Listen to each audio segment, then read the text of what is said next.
ini kita peresmian nasi kulit Maigun cabang keempat. Alhamdulillah hari Sabtu kemarin kita launching di Surabaya.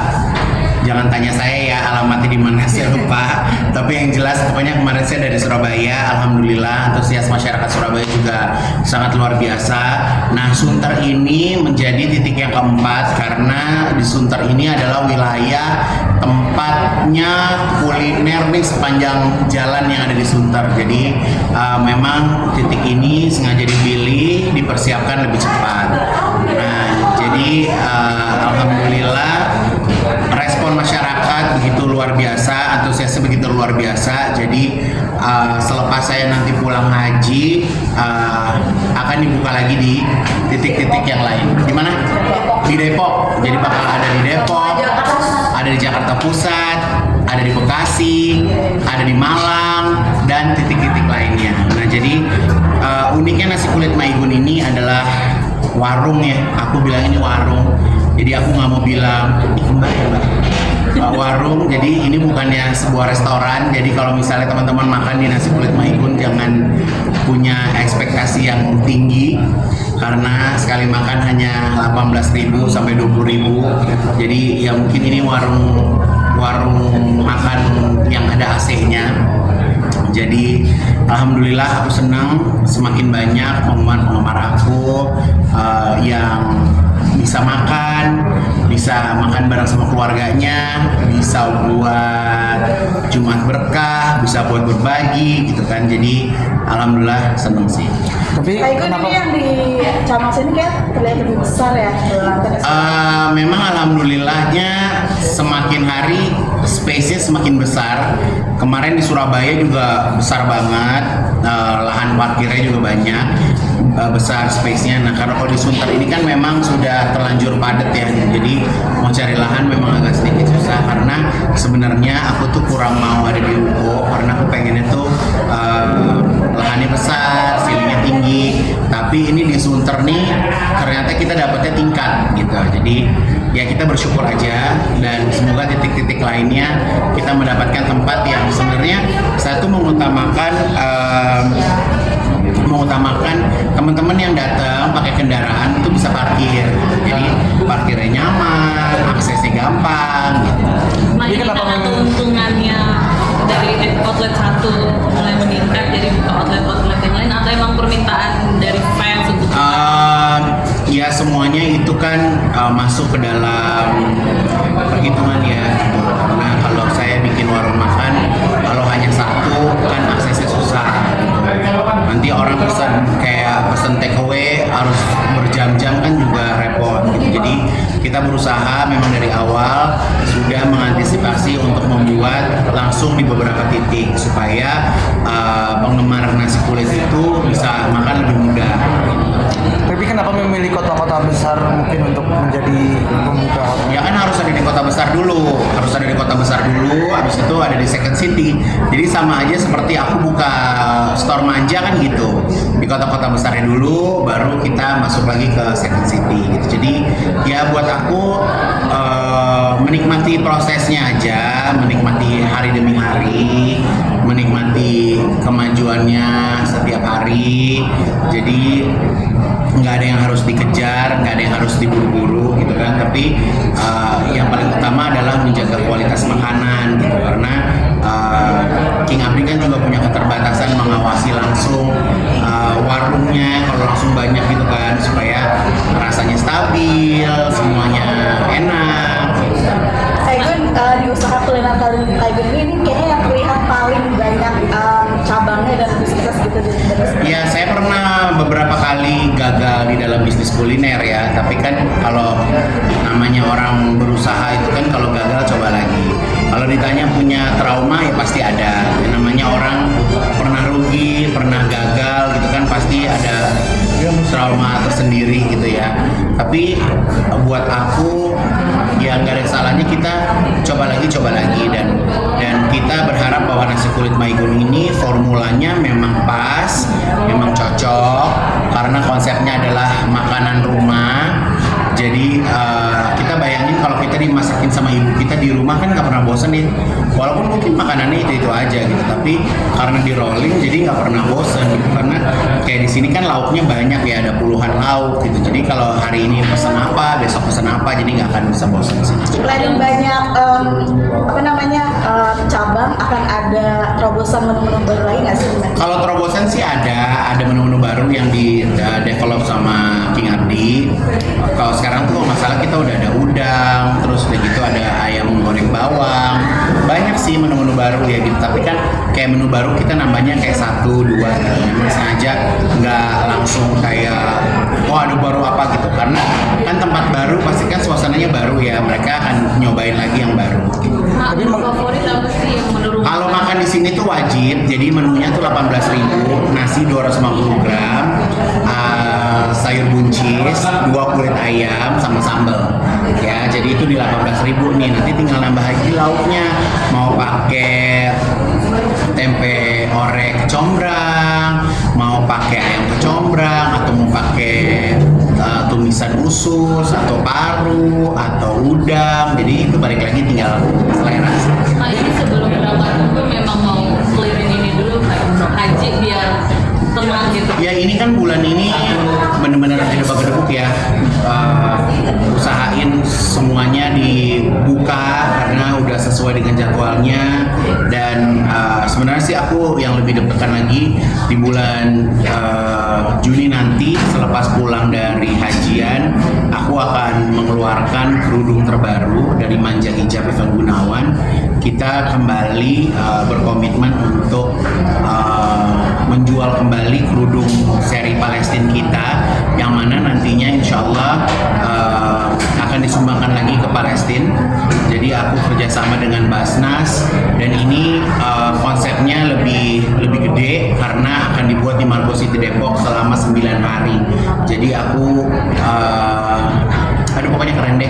Jadi semoga teman-teman nanti bisa datang, bisa lihat, bisa merasakan seperti apa sih teman-teman kita yang ada di sana gitu. Jadi semoga kerudungnya juga bisa bermanfaat,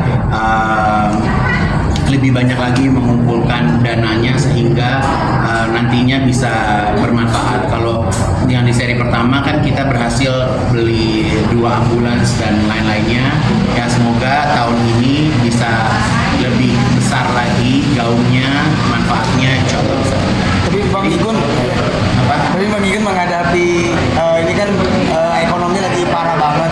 Tapi sebagai pelaku usaha gimana sih menjawab tantangan terhadap ekonomi tersebut? Ya ekonomi kalau mau dibilang parah ya parah, kalau dibilang enggak ya enggak. Tapi namanya kita hidup ya kan, hidup terus berlangsung ya. Hidup terus berlangsung, terus berjalan.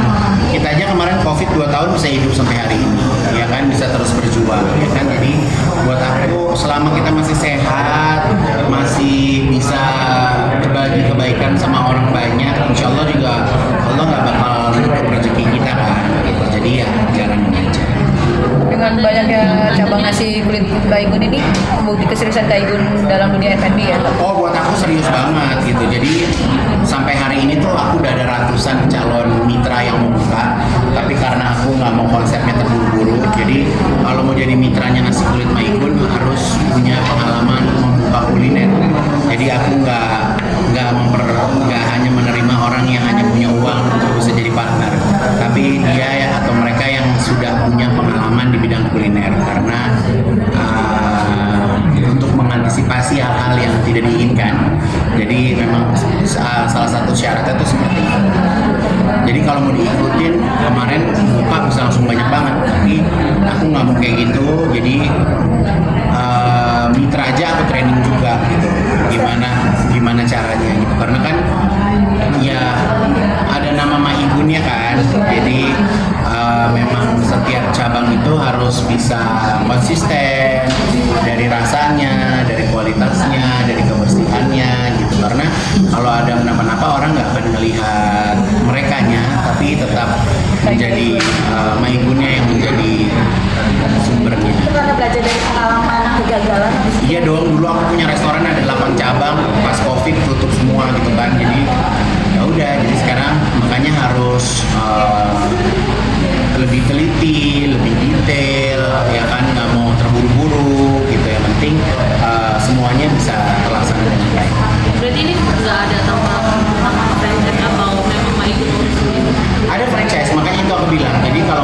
jadi franchise, mau jadi mitra, memang harus punya pengalaman di bidang kuliner.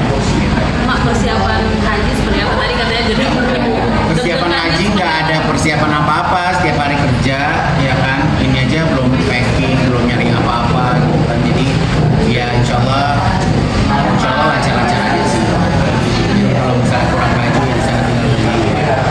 Pokoknya aku nggak mau ngeribetin prosesnya, mau apa ya, bener-bener pengen menikmati perjalanan aja, nggak ada yang aku mau hiperbolain, jadi biasa-biasa aja ya. Yang penting jaga kesehatan sama ini, tidurnya cukup, makannya cukup. Bang Igun, kan aku kemarin dapat bocoran katanya jadi desainer bajunya nikahnya Bang Billy sama Kika, bener nggak sih Bang? Mungkin Sampai hari ini mereka belum hubungin sih. Aku nggak tahu deh mereka jadi pesta atau enggak. Kalau nggak jadi pesta juga nggak apa-apa sih, aku rasa ya. Sayang uang ya kan? tapi kemarin sempat nawarin berarti Bang Igun. Saya pernah menawarkan diri, tapi belum di follow up.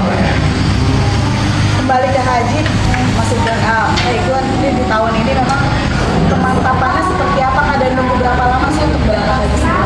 Alhamdulillah sih nggak pakai nunggu ya. Jadi dari kepengen sampai daftar sampai hari ini diberikan kemudahan.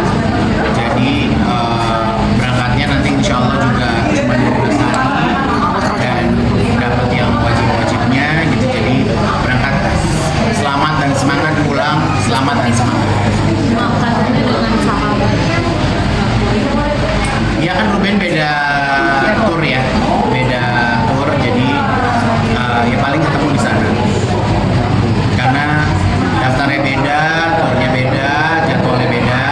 Kalau nggak salah Ruben itu berangkat tanggal 31, aku berangkat tanggal 28. Mas berbeda dengan kayak gue kan sering berangkat umroh juga gitu. Mungkin ada vibe yang berbeda dari haji nggak sih dan sudah mempelajari? Nah makanya itu kan belum terasa perubahannya ya, karena kan belum ngalamin kan. Jadi makanya pengen cepet-cepet berangkat gitu, kayak pengen bayangin vibe-nya seperti apa. Karena kan kemarin sempat manasik juga 3 hari, terus manasiknya tuh benar-benar dibuat miniatur Ka'bah, miniatur lombar jumroh, segala macam tuh memang kita pelajari gitu, supaya pas nanti di sana tuh kita nggak kayak orang yang benar-benar nggak tahu apa-apa lah gitu. Karena kan itu kalau nggak salah yang pas hajinya itu 4 hari itu benar-benar bolak-balik tuh, ada ini ada itu apa segala macam tuh. Jadi memang udah harus tahu jadwalnya masing-masing, kapan kumpul, kapan berangkat gitu. Nggak boleh sampai ketinggalan momen sih. Apalagi dengan waktu yang lebih lama dibanding umroh ya, kayak gue harus melepaskan pekerjaan, apalagi cabang-cabangnya seperti ini. Pekerjaan kalau diikutin nggak akan ada habisnya ya. Jadi aku sih udah mulai belajar untuk meninggalkan pekerjaan ya. Jadi kalau kasarnya kalau mau diikutin dia semua program juga mau pakai saya gitu. Tapi kan sayanya yang nggak mau ya kan. Kalau mau diikutin apa juga ada aja namanya kerjaan. Tapi aku tuh lebih senang kerjaan satu aja, masih bisa di butik, masih bisa angkat telepon, masih bisa ngopi, masih bisa ketemu mama, masih bisa nonton film.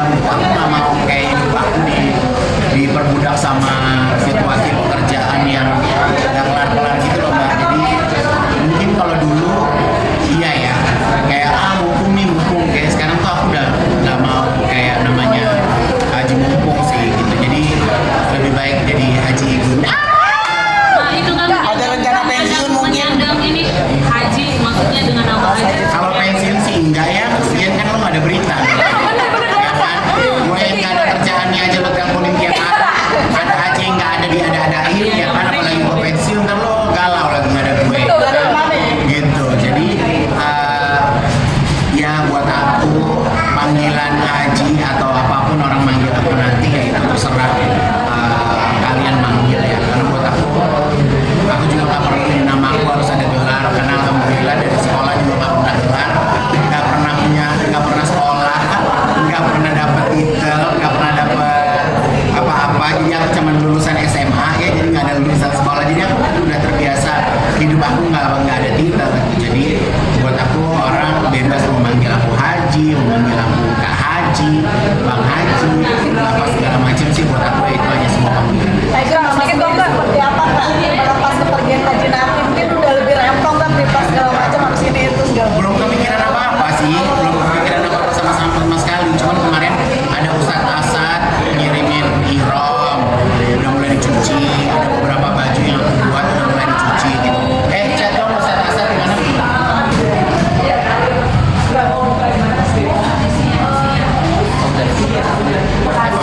Gitu.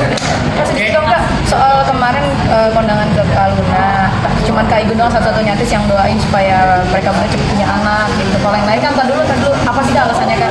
Ya udah umur segitu Luna ya harus kalau memang pengen punya anak harus cepat punya anak gitu. Tapi kan kalau nggak salah Luna udah menyimpan sel telurnya, jadi anytime tinggal dimasukin lagi ke Lunanya gitu. Nah waktu Kaluna di make up juga Kak Igun bilang gelar singlenya mau diserahin ke beberapa artis, diantaranya Kak Igun dan Ralinsyah katanya. Ya dia kan bikin konten gitu kan, siapa lagi nih artis yang seumuran itu belum married gitu kan, sedikit dia switch ke aku, ya terus aku stitch lagi aja. Kak ada sedikit di online ada berita Kak Igun mau nyumbangin baju-baju. Di mana? Kak itu mau nyumbangin baju apa sih Kak di berita online?